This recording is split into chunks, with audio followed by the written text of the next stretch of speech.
sees my own silhouette. I'm getting stronger, step by step. The clock is ticking, but there's no time for regrets. Halo teman-teman, saya kali ini akan menjelaskan tentang daya dukung aksial. Nama saya Reski Fadil Ahmad dengan NIM 051001600121. Yang pertama, kita akan menggunakan metode Meyerhof.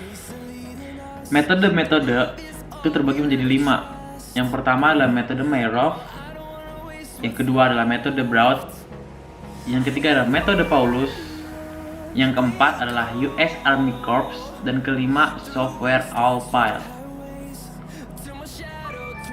Berikut adalah kapasitas dukung pondasi tiang aksial. Dapat diperkirakan dari analisis empirik dengan menggunakan data pengujian tanah lapangan seperti SPT atau Standard Penetration Test.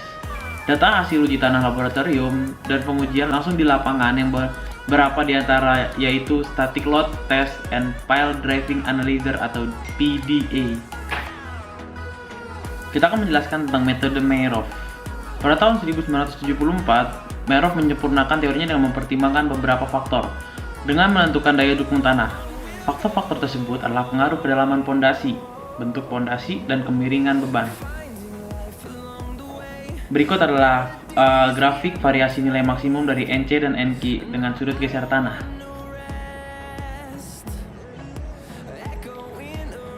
Saya akan menjelaskan tentang rumus daya dukung friksi. Berikut adalah rumusnya,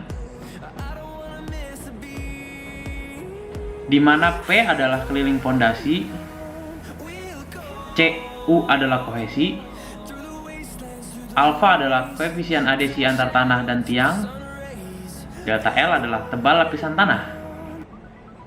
Setelahnya saya akan menjelaskan tentang daya dukung end bearing atau ujung tiang. Berikut adalah rumusnya,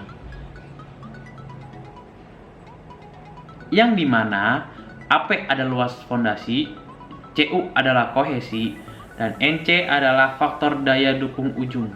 Berikut saya mempunyai contoh soal yang akan kita bahas bersama-sama. Berikut saya akan menjelaskan tentang menghitung kapasitas aksial tiang bor atau lempung. Sini sudah tertera soalnya. Lempung N sama dengan 5, C sama dengan 3,75, hanya 8, N 15, C nya 11,25, hanya 10, N nya 30, C nya 27,5, hanya 7, N nya 40, C nya hanya 30 ton. Ini adalah dasar tanahnya, tanah lempung, N sama dengan 40, C sama dengan 30. Cara mengerjakannya yang pertama adalah kita harus mencari QP atau Q ujung tiang.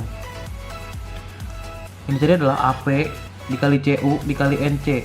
Rumus AP sama dengan 1/4 kali PD kuadrat dikali CU kali NC. 1/4 dikali Pi dikali 1 kuadrat dikali 30 dikali 9 sama dengan 212,058 ton. Ini untuk lapisan kedua. Lapisan pertama kita nyari QF sama dengan P kali delta L dikali alfa kali CU. Rumusnya adalah Pi kali D dikali delta L dikali alfa kali CU.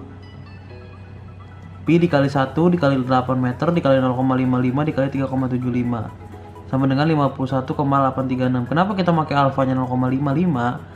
Itu ada di lembaran soal atau ada di tabel. Lapisan 2 QP2 sama rumusnya P dikali delta L dikali alfa kali CU, Pi dikali D dikali delta L dikali alfa kali CU. Pi kali 1 kali 10 kali 0,55 dikali 11,25, hasilnya adalah 194,386 ton. Q friksi 3 sama dengan P dikali delta L dikali alfa kali CU.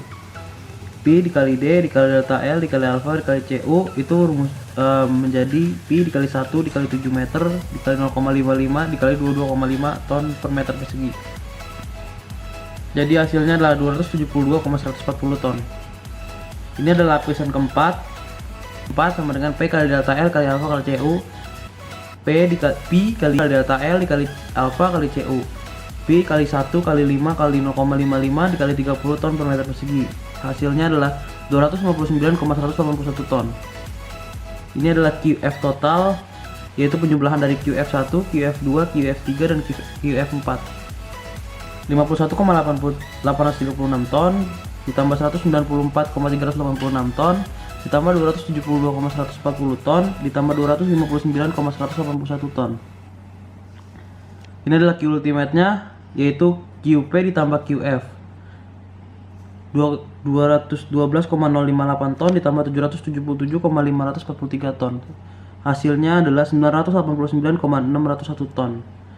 Itu untuk yang lempung.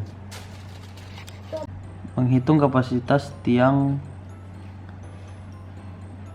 baja.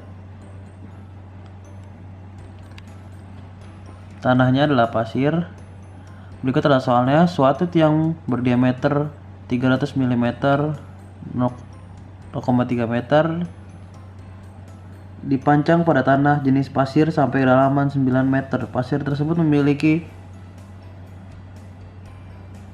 theta 36 derajat dan gamma 1,98 ton meter persegi, dirubah menjadi kilonewton per meter persegi, jadinya 19,8. Ini adalah jawabnya. Kita pertama mencari diameter lingkaran dulu. 1/4 pi d kuadrat. Kita mencari AP sama dengan 1/4 pi d kuadrat sama dengan 1/4 kali pi kali 0,3 sama dengan 0,0706 meter kuadrat. Ini tetanya 36 derajat diubah menjadi alfa sama dengan 23 kali 36 derajat sama dengan 24 derajat. NP sama dengan 60, KS sama dengan 1. Ini adalah end bearing.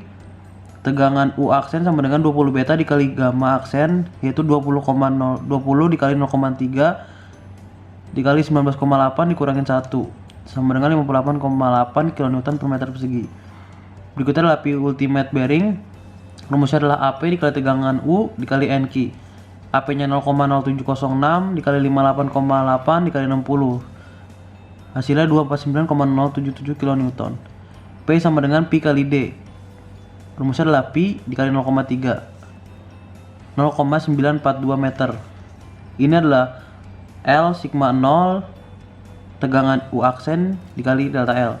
Rumusnya adalah dalam kurung gamma aksen dikali 20 beta dikali setengah dikali 20 beta ditambah gamma aksen dikali 20 beta dikali L dikurangi 20 beta. 20 beta kita dapat jaraknya dari sini. 20 beta sama dengan 6 meter. Untuk panjangnya keseluruhan sama dengan 9 meter. Ini L dikurangi 20B. Maka dari itu gamma aksennya sama dengan 9,8 dikali 6 dikali setengah dikali 6 ditambah 9,8 dikali 6 dalam kurung 9 kurang 6. Hasilnya 352,8 kN per meter persegi. Baru setelah itu kita nyari P ultimate friksi. Rumusnya adalah P dikali KS dikali tangan alfa dikali L sigma 0 tegangan U dikali delta L. P nya sama dengan 0,942 dikali 1 dikali tangan 24 derajat dikali 352,8. Hasilnya ada 147,97 kN. Setelah itu kita cari dapat P sama dengan 249,077 ditambah 147,97 bagi 3. 3 ini adalah safety factor.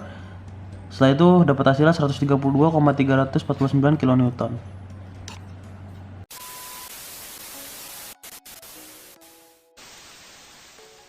Ya, itu saja yang bisa saya jelaskan untuk soal daya dukung aksial. Terima kasih, mohon maaf bila ada salah. Wabillahi taufiq wal hidayah. Wassalamualaikum warahmatullahi wabarakatuh. Dadah.